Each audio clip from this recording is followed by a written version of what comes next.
सर्वे भवन्तु सुखिनः सर्वे सन्तु निरामया सर्वे भद्राणि पश्यन्तु माँ कश्चित् दुख भाग भवेत्।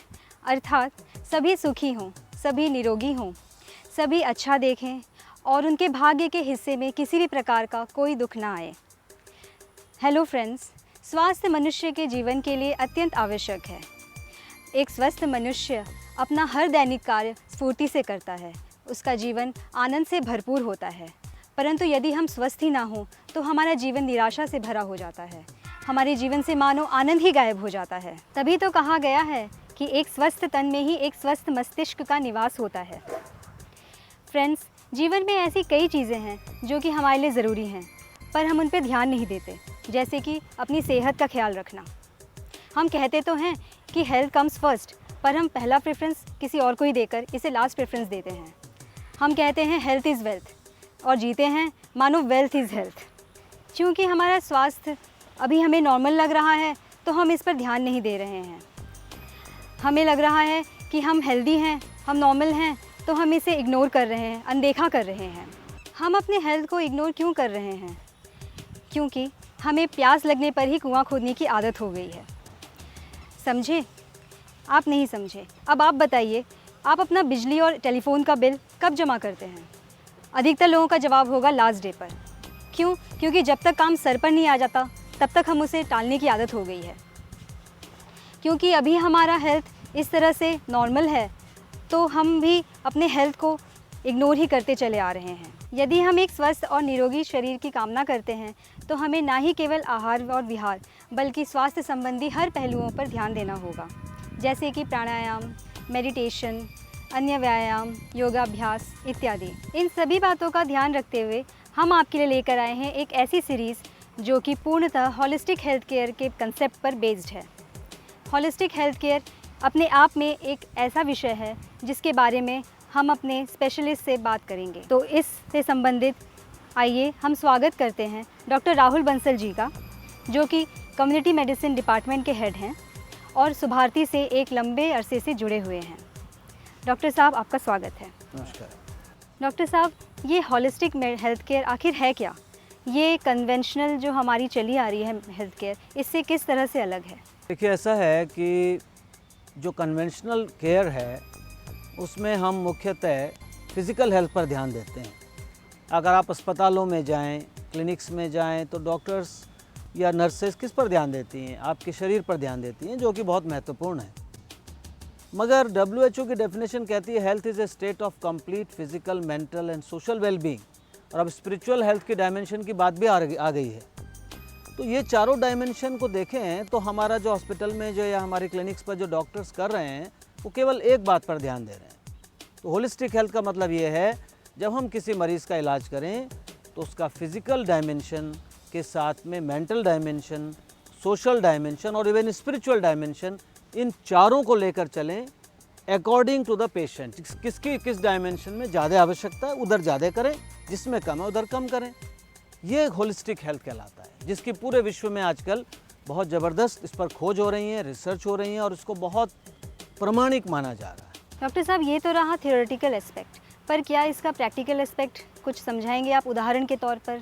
उदाहरण के तौर पर मैं आपको बताता हूँ। फॉर एग्ज़ाम्पल, मेरे पास एक यंग लड़का आता है, 30-35 साल का, मल्टीनेशनल कंपनी में काम करता है और उसे ब्लड प्रेशर की शिकायत है। वो कहता है मेरे को ब्लड प्रेशर मेरा बढ़ा रहता है। मैं उसका ब्लड प्रेशर चेक करता हूँ और मुझे दिखता है उसका ब्लड प्रेशर बढ़ा हुआ है।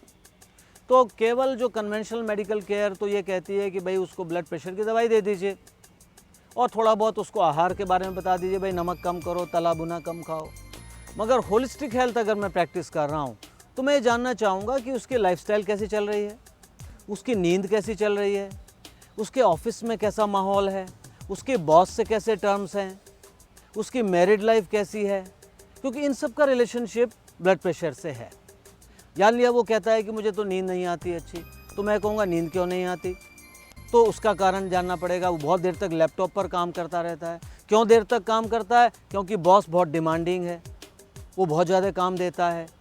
तो जब तक मैं सभी चीज़ों को एड्रेस नहीं करूँगा, यानी कि उसके वर्क प्लेस का स्ट्रेस, उसके नींद कम लेने की आदत, और उसके अंदर जो एक तरह का डाउट है अपने फ्यूचर को लेकर, ये सब चीज़ों को मुझे एड्रेस करना पड़ेगा, उसकी काउंसलिंग करनी पड़ेगी, उसको समझाना पड़ेगा। हो सकता कोई किताब मुझे देनी पड़े उसको, जिससे उसका स्ट्रेस कम हो। और यहाँ तक कि मैं उसके स्पिरिचुअल डायमेंशन को एड्रेस करूँगा कि वो ईश्वर में, भगवान में या खुदा में कितना विश्वास करता है, कितना उससे वो कनेक्टिविटी है उसकी। ये सब चीज़ों को जब मैं लेकर चलूँगा तब वो होलिस्टिक हेल्थ केयर कहलाएगा और तभी उसका परमानेंट सॉल्यूशन निकलेगा। ब्लड प्रेशर की दवाई देना तो एक सॉल्यूशन हुआ, मगर वो लॉन्ग टर्म सॉल्यूशन या परमानेंट सॉल्यूशन नहीं है। ये है होलिस्टिक हेल्थ केयर का प्रैक्टिकल मैंने बताया। उम्मीद करती हूँ दर्शकगणों को हॉलिस्टिक मेडिसिन के ऊपर काफ़ी जानकारी मिल गई होगी। अब आते हैं आहार पर। जैसा खाए अन्न वैसा बने तन और मन। डॉक्टर साहब, आप इस कथन से कितने सहमत हैं? मैं इस कथन से 100% क्या बल्कि 200% सहमत हूँ। भोजन हमारे स्वास्थ्य का एक सबसे महत्वपूर्ण और सबसे नेग्लेक्टेड एस्पेक्ट है, सबसे महत्वपूर्ण है और उसकी सबसे ज़्यादा अनदेखी की जा रही है। भोजन जो है, आयुर्वेद में भी जो स्वास्थ्य के 3 स्तंभ बताए हैं, आहार, निद्रा, ब्रह्मचर्यम, सबसे पहले आहार बताया है। मॉडर्न मेडिकल साइंस भी यही बता रही है कि भोजन अगर ठीक नहीं होगा, खाना पीने का चॉइस अगर गलत होगी, तो स्वास्थ्य रह ही नहीं सकता, चाहे हम और कुछ भी कर लें। तो इसमें मैं पूरी तरह एग्री करता हूँ। तो आपके कहने का ये मतलब हुआ कि हमारा आहार और शारीरिक स्वास्थ्य दोनों एक दूसरे पर इंटरडिपेंडेंट हैं। तो इन दोनों में जो संबंध है ये किस तरह का हुआ? ये संबंध इस तरह का है कि जो हमारे शरीर की आवश्यकताएं हैं, प्रोटीन, कार्बोहाइड्रेट, है ना, और फैट्स, ये तो सबको मालूम है कि भाई इनकी पूर्ति होनी चाहिए और इसके ऊपर ध्यान भी देते हैं। मगर इसके बियॉन्ड जो और चीज़ें हैं, जो हमारे विटामिन्स हैं, मिनरल्स हैं, उसके और लोगों का ध्यान नहीं है।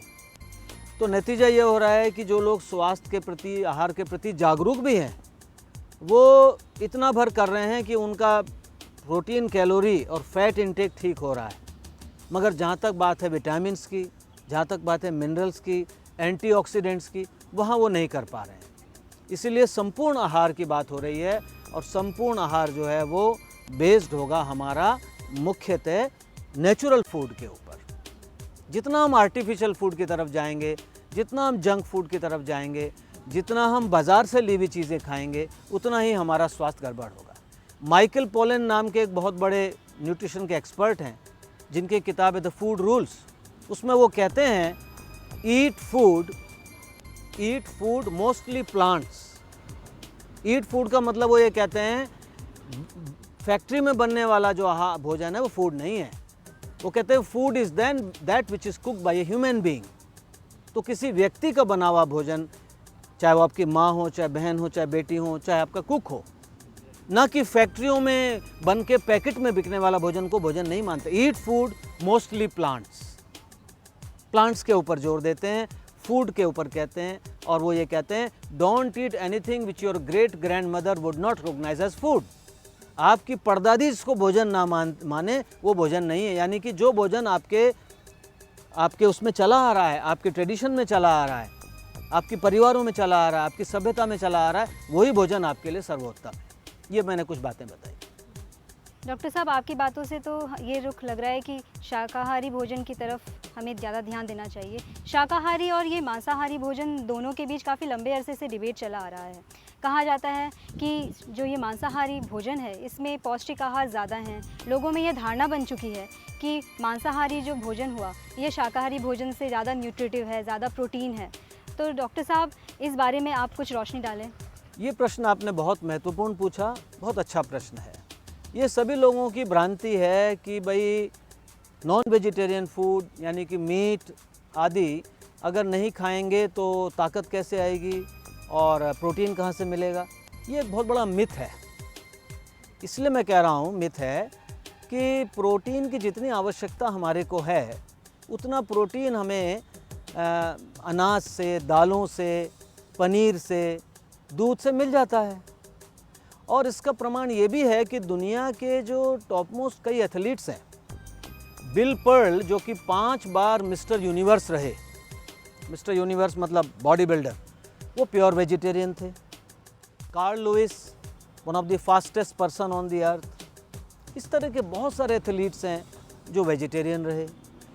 सबसे जो ताकतवर जानवर है इस पृथ्वी पर वो हाथी है, वो तो हाथी है, वो शाकाहारी है। गोरिल्ला, चिंपैंजी, ये बहुत शक्तिशाली जानवर हैं। हॉर्स पावर हम बोलते हैं तो घोड़ा क्या खाता है? सबसे शक्तिशाली जानवर जो हमारे हैं थल पर यानी कि ज़मीन पर, वो है हाथी, वो शाकाहारी है। हॉर्स पावर बोलते हैं तो घोड़ा क्या खाता है? मीट तो खाता नहीं है। इसलिए ये एक भ्रांति है, और मीट जितना हमें चाहिए उतना हमें शाकाहारी भोजन में मिल जाता है। बल्कि बात उलट है, चाहे हम कैंसर को लें, चाहे मोटापे को लें, चाहे हम हार्ट डिजीज़ को लें, ये सब, और ब्लड प्रेशर को लें, खोज ये बताती है कि जो मीट ईटर्स होते हैं, जो नॉन वेजिटेरियन डाइट पर मुख्यतः निर्भर होते हैं, उनका ब्लड प्रेशर ज़्यादा पाया गया, उनमें कई तरह के कैंसर ज़्यादा पाए गए, उनमें हार्ट डिजीज़ ज़्यादा पाई गई। और यही कारण है कि विश्व स्वास्थ्य संगठन यानी कि WHO इस बात की कहते हैं रिकमेंडेशन करता है कि हर व्यक्ति को कम से कम 400 से 500 ग्राम फ्रूट्स और वेजिटेबल ज़रूर खाने चाहिए, यानी कि करीब आधा किलो। तो इसलिए विज्ञान कुछ इसके बिल्कुल उल्टा कहता है। शाकाहारी भोजन हमारे लिए सर्वोत्तम भोजन है, यही विज्ञान का एक तरह से निष्कर्ष है।